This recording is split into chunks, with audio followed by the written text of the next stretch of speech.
Welcome to another episode of Roll or Die.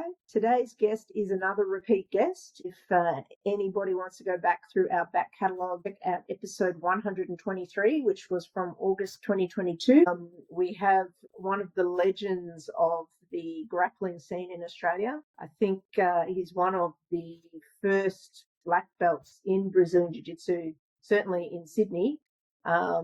He's a pretty well-known name in the MMA scene, been in the UFC, and he has his own academy. He's really looking forward to chatting once again to Anthony Perosh. Thanks for joining us, Anthony. Oh, you're welcome. My pleasure. Thank you for jumping on, mate. Can you give us a real quick backstory on how you started doing mixed martial arts? Like, what was it? Was it traditional jiu-jitsu? Traditional Brazilian jiu-jitsu back then? Like, what was the first sort of mixed martial arts that you were doing, mate? It was about the mid-90s, 1994. I actually had my first martial arts class. I was at the young old age of 21 years old. That was my first class. And I just had a great time to be alive because it was when the UFC started. The UFC started in November 1993, was UFC 1, and then I think I started about my first martial arts class about 10 months later in Kempo, karate, and Thai kickboxing. And then that first year or so I was training, everyone was talking about, oh, BJJ this and BJJ that and UFC this. And what are you talking about? What is this stuff? So I kind of looked into it and did a couple of classes, and then I got hooked, and the rest is history, I guess. What was looking into it back in the day, though? Was that like yellow pages, white pages, word of mouth? Because you weren't Googling anything. That's correct. Yeah, yellow pages was the Bible. Big old yellow pages, and that's how I found out where to train. And at that time, it was like when it was January '96 was my first BJJ class at a real BJJ gym, and the highest rank in New South Wales was a blue belt, BJJ blue belt, and the highest rank in Australia at that time was either purple or brown. So they weren't that was so. I was learning from basically students. They weren't black belt coaches. How were they? What did that feel like then, mate? Was it that wizardry that we kind of hear about, Anthony? We hear about back in the day, somebody would do jiu-jitsu on you and it would feel like they would be a wizard. I think now Absolutely, we get a lot of people yep. coming in who have a good understanding of it. Absolutely, yeah, correct. So the blue belt at the time, even though he was half my size, he'd run rings around me, and because literally no one knew anything at all. There was no coaches, there was no YouTube, there was no instructional videos, there was nothing. And a 65 kilo blue belt could just run rings around the heaviest person because no one literally everything was just brand new. It was a good fun time actually. Then tell us how things progressed beyond there. So from that point on to like moving into the 2000s, what happened for you? I think you mentioned in our last episode that you went overseas for a little bit and spent a bit of time over there.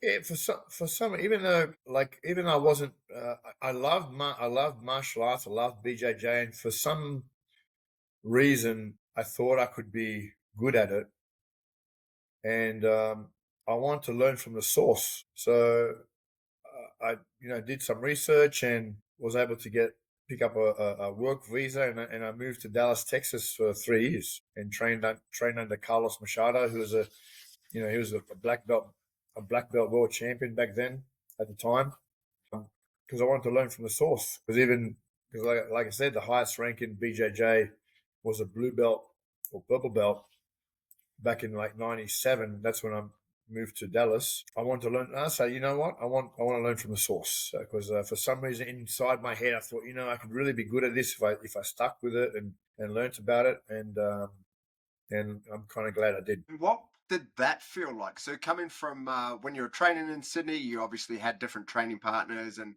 people like a smaller blue belt who would, run rings around everybody. But I'm sure you had other people your size or bigger. So then going over to Texas and training over there, especially with Carlos Machado, like how did that compare to what you were doing here, mate? Well, that was still pretty new there. So when I got to Dallas, it was 1997. So Carlos had moved to Dallas from LA only a couple of years prior. So his highest rank was a blue belt as well.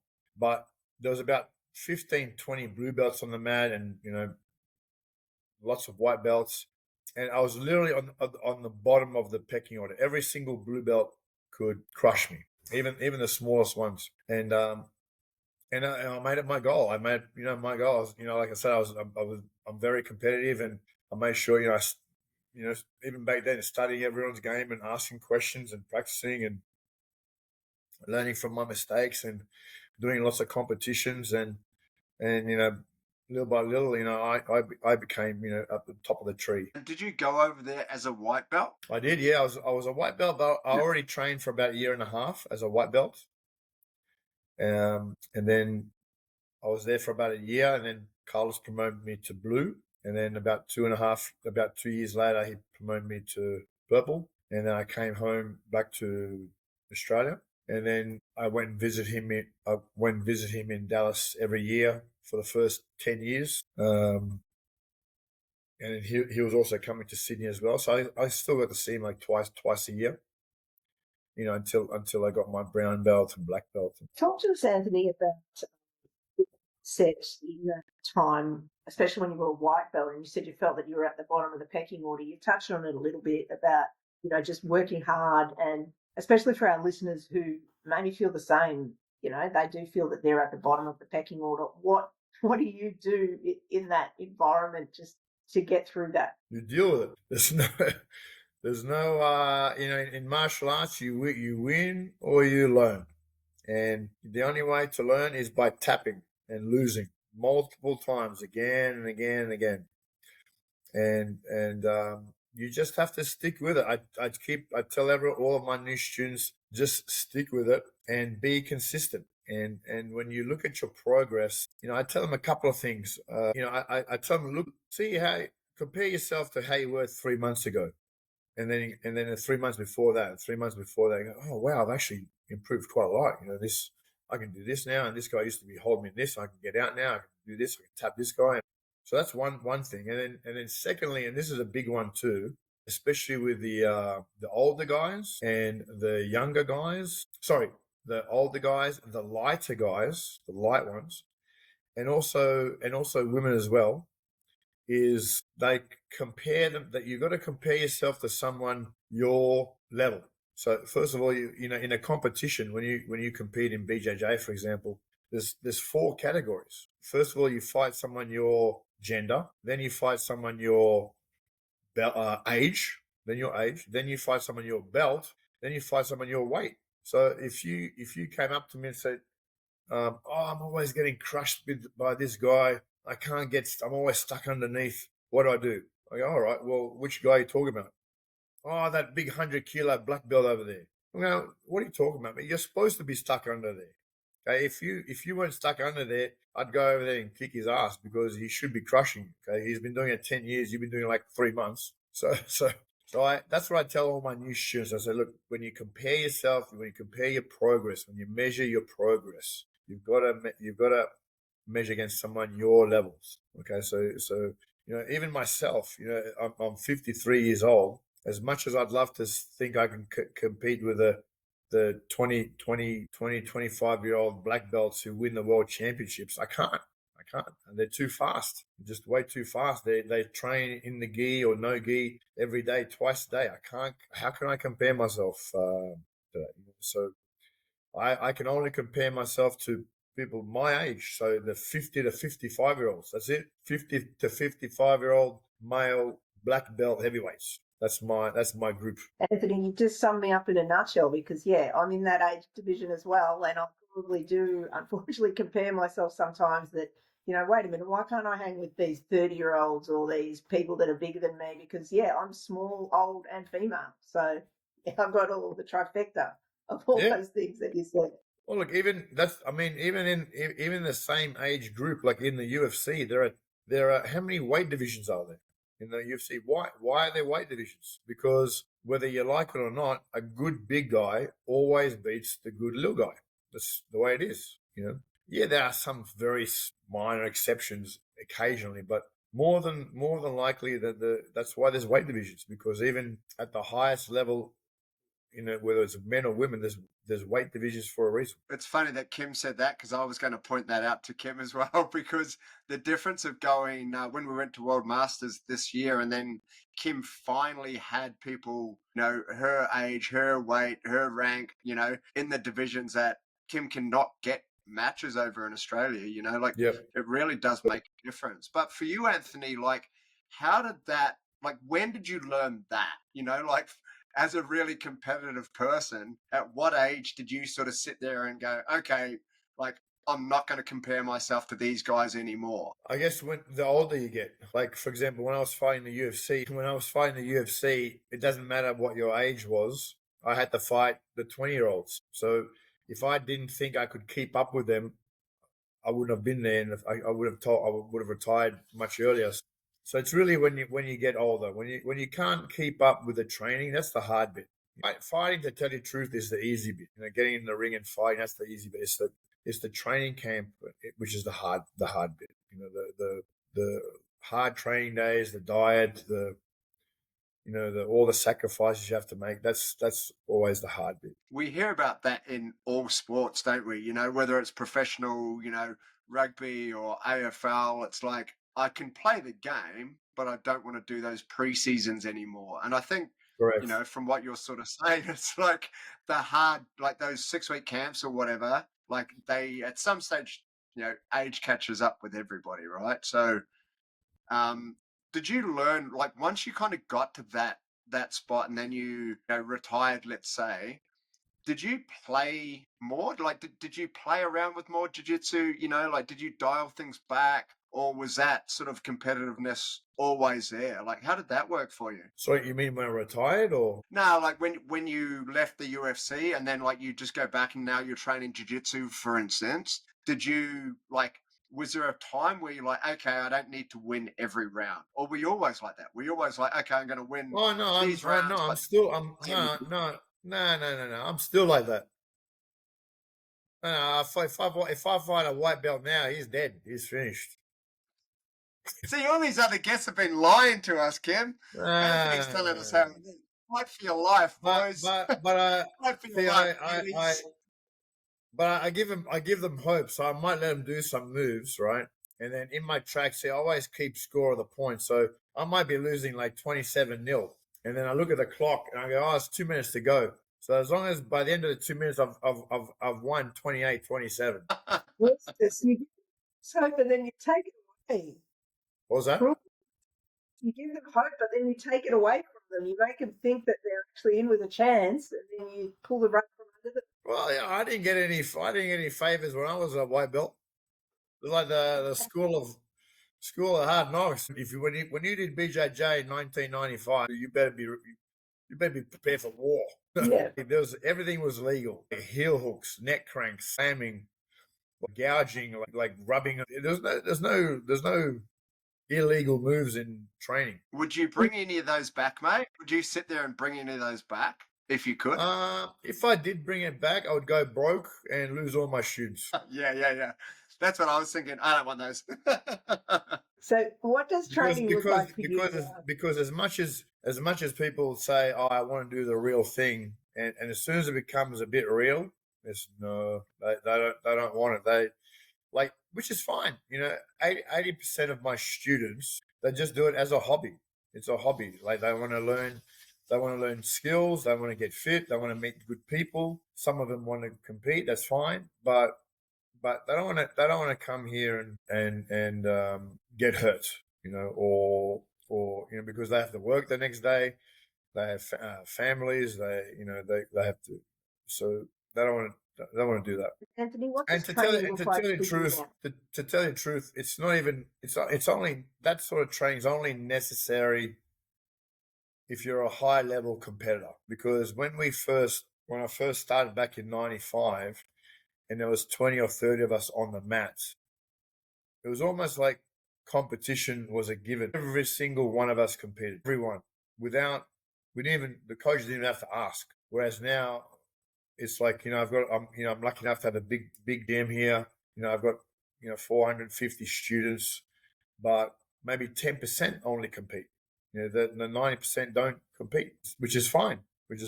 Anthony, what does training look like? Training, is it every day, pushing yourself, or is it just pretty mellow? For myself, Yeah, for yourself, your training. my training, it's been a bit. I've taken my training, to tell you, has taken a bit of a back seat this year. But the last 3 months, I've started doing just a weights program 2-3 days a week with my brother. We've gone back into the weights program, and hopefully in the next month or so, I just want to start to do BJJ again a couple of times a week, and then maybe hit pads once a week. But at the moment, I'm just kind of getting my fitness by doing almost 3, 4, or 5 classes a day sometimes, and doing the technique and being a bit of a half rolling, half pads type thing. And so that's kind of my training at the moment. Is that due to injury, can I ask, or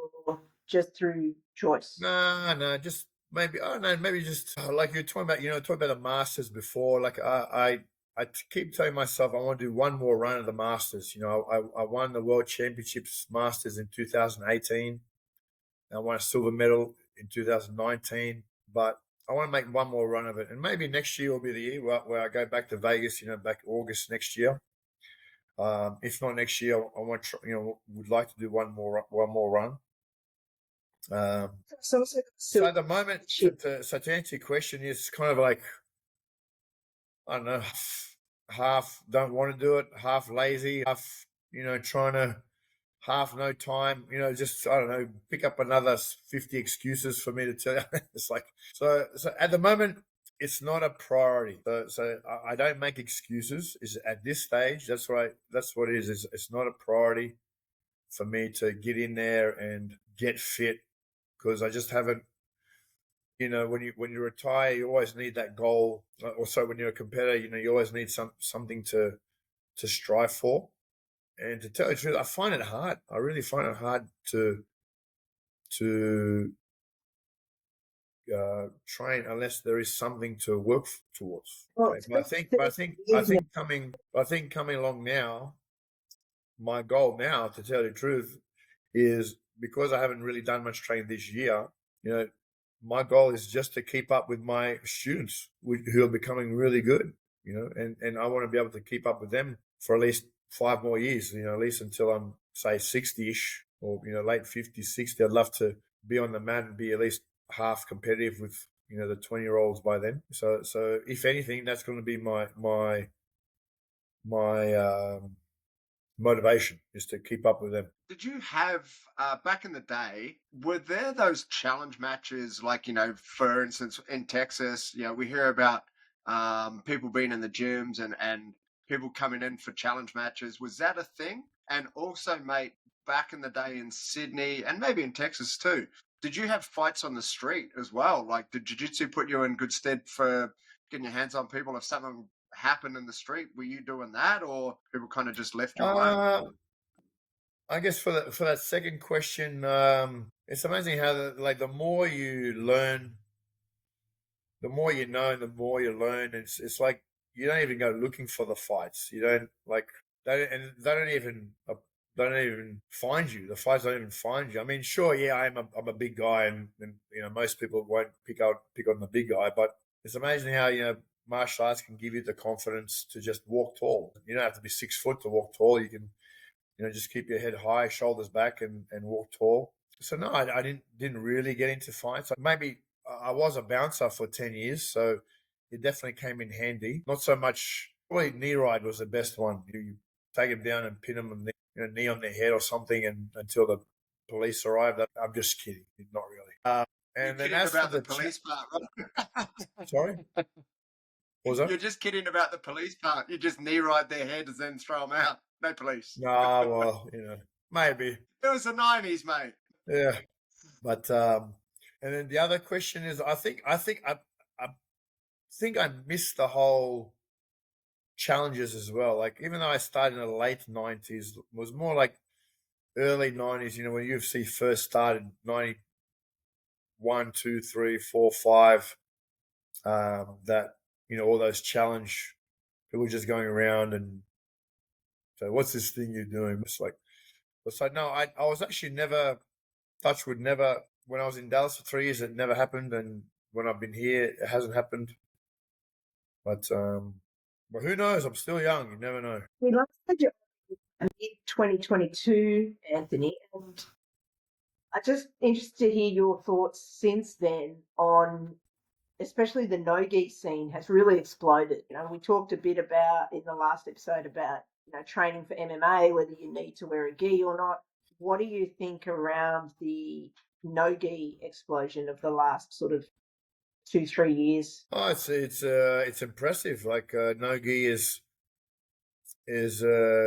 just skyrocketed in popularity, and you know, as much as I hate to, because I always like, you know, I consider myself a classic jiu-jitsu where I like wearing the gi. I like the respect and loyalty in having the gi and that sort of thing. And I'm not saying there's no respect and loyalty in no gi, but but the other, you know, I'm looking from a business point of view. For example, you know, next year or even sooner, who knows? You know, I may have to cut on my gi classes and have no gi every day, twice a day, because it's becoming so popular. If I don't offer it, then they're going to go to my competitor, you know, around the corner. So you know, I have to keep an open mind and not and kind of you either adapt or you die. So it's like, you know, I've been keeping up with the no gi game and seeing what's happening there. It's nothing, no different to the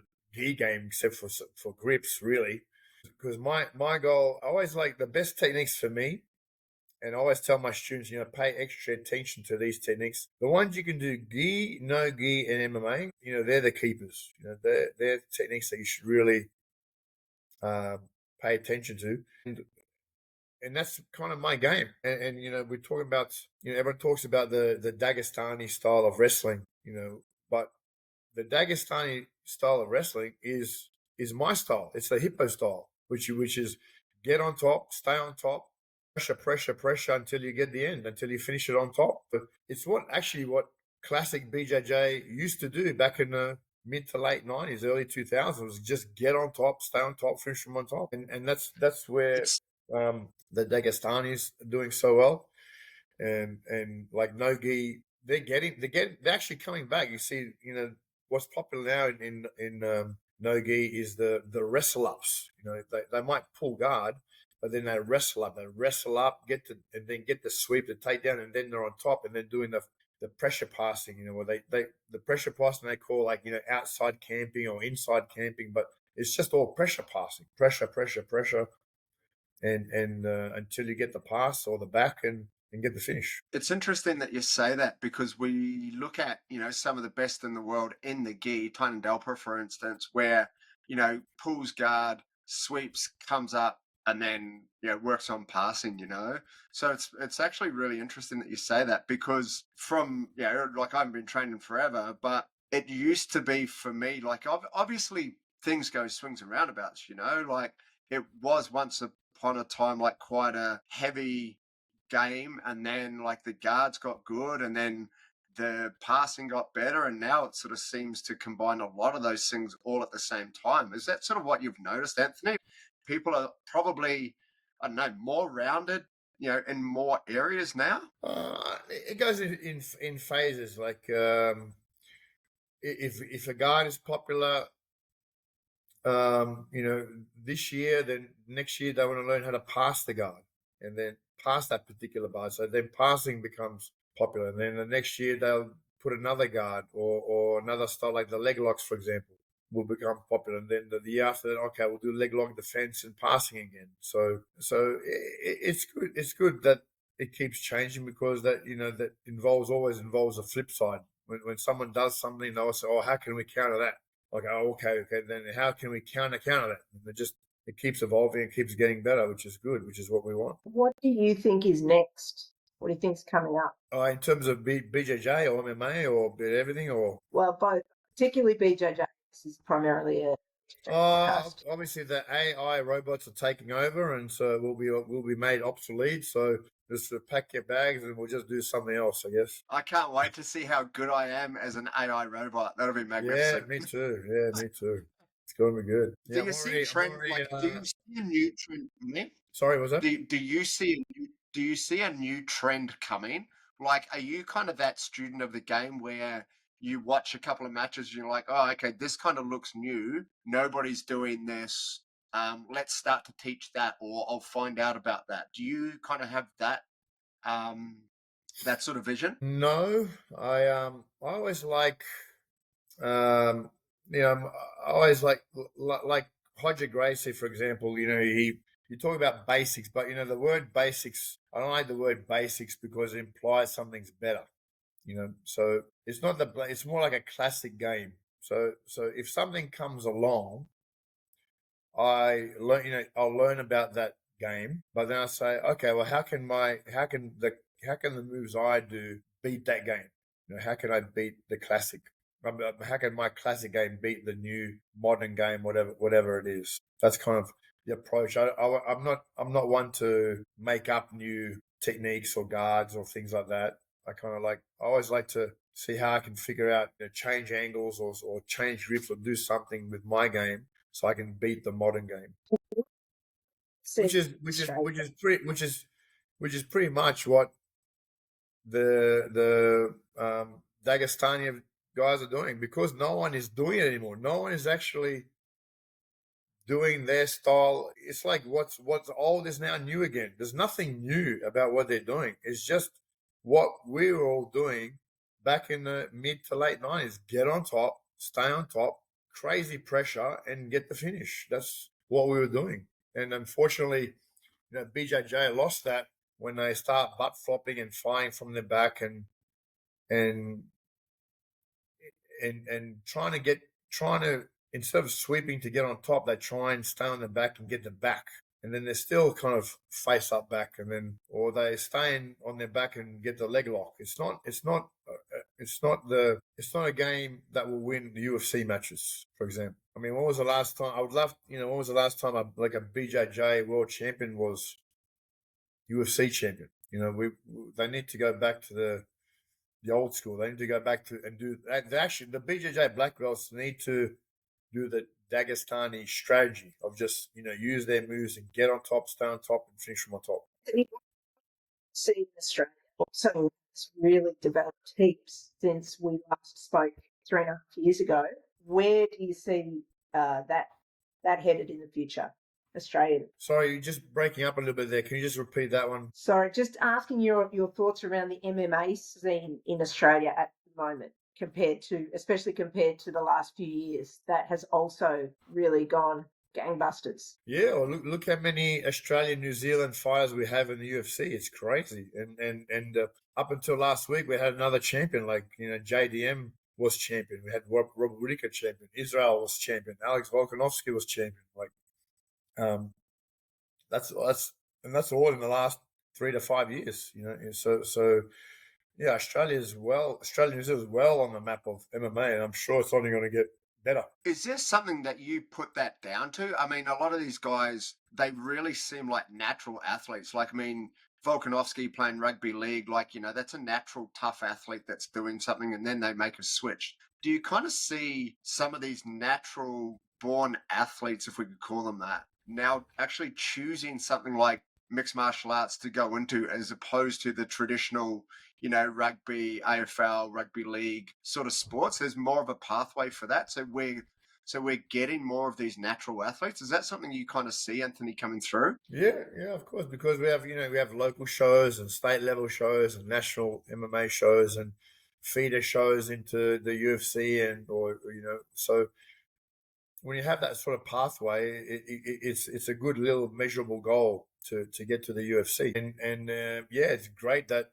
whether you're a school student, I'm really proud of my lots of I've got a lot of teenagers and early 20s students, and they're really motivated to compete, not just in MMA, but BJJ and Muay Thai as well. And I'm glad that a lot of them are choosing to pursue martial arts, but they want to become a champion martial arts, and they could easily, if they want to, become a champion in rugby league or rugby union or soccer or something else. They're choosing martial arts, which is great. Thank you so much, Anthony, for giving up your time.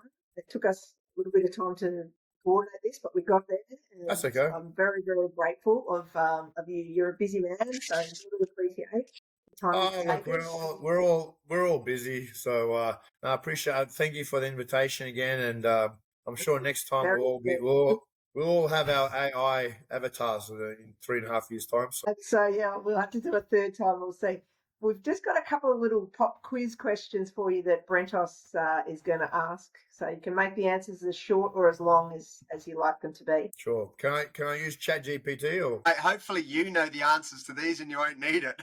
Okay, let's go. All right, mate. I've got a couple of different ones for you. Do you know how many black belts you've given out? I think I want to say I presented one last weekend in Dubbo to Jaron Biles. He was 10 years shooting. He was with me since white belt. I present him with a belt every year. I think I'm up to 47. Wow. Yeah. It's amazing. I've been doing I've been doing BJJ since 95, so 30 years this year, and I've been a black belt since 2003. So yeah, I've been able to, and I've been a coach for 20 years as well. So I've been very fortunate to have a lot of students and a lot of good students, and yeah, I'm almost at 50 black belts. Mate, congratulations! That's a cool sort of achievement. What do you consider your best accomplishment, whether it's in jiu-jitsu or in MMA or in business? Well, I'll give you one of each. I'm proud that I won the world championships in BJJ in 2018 in the absolute division, black belt, and I'm proud that I got 5 wins in the UFC. I'm very proud of that, and very proud of my business here that I've been open since 2000. So it's 25 years this year that I've had my gym. So I'm very, very proud of all three equally. All right, here are our pop quiz ones, mate. These might be a little bit faster. iPhone or Samsung? Samsung. Good man. Strength or flexibility? Old man strength. I've got the t-shirt. I don't have the strength. Steak or chicken? Steak. Ghee or no ghee? Ghee. Pasta or rice? Pasta. What's the favorite belt that you've been at? Favorite belt? That's a good question. I've never been asked that one. That's a good question. Oh, good. Take your time on it if you want. I'd probably have to say purple. Hey. Because and I tell all my students now, I say, purple belt is right in the middle, where whites and blues are just, you got a big target on your back with the whites and blues, and the brown and black belts just have no respect for you. They don't care about you. So it's like you're right in the middle, and the purple belt level is where you find yourself in the BJJ. Like when you go to the world championships and you watch all the color, the white belts fight like white belts, the blue belts fight like blue belts, but the purple belts, they fight like black belts. When you're a purple belt, you pretty much know everything that a black belt knows. You just might not have their timing. You know everything a black belt knows by purple belt, especially when you become a good purple belt. And so yeah, I think purple belt was a good fun time. That's it's the most common answer that we get, to be honest with you, Anthony. Like everybody says purple belt. Yeah, I'm a purple belt, so I'm just going to stay here forever, so I can continue to enjoy it. I reckon. Yeah, but then you get no respect from the brown and blacks. You see? Yeah. Oh, mate, it's the drama. All right, I've just got 2 more for you, mate. Can you drive a manual car? Yes. I learned how to drive a manual. Good man. And the last one. This will dictate whether we release this episode or not, Anthony. So no pressure. Do you wear Crocs? No. The people will hear it. Magnificent. The podcast can go out. We love it. You've passed. Thank you very much. This is great. Awesome. Thank you again, Anthony, for giving You're up your time. welcome. We'll have this episode out in a couple of weeks. It's been Awesome. really great to chat with you once again. Yeah, you too. As we Thank said, you. we might do it again in a couple of years, and we'll see if it's us or the robots that are here to talk to you All right. next Yeah, time. we'll soon see. Mate, thank you so much for coming on, and to everybody else, thank you for listening to another episode of Roll or Die. We know that you would have enjoyed this. Some awesome insights from Anthony. We really appreciate it. Remember, please like, rate, and share the podcast. Tell your friends about it. Play it at open mats, whatever gets it out there. We appreciate it. And we will catch everybody on the next episode of Roll or Die. Peace out. See ya.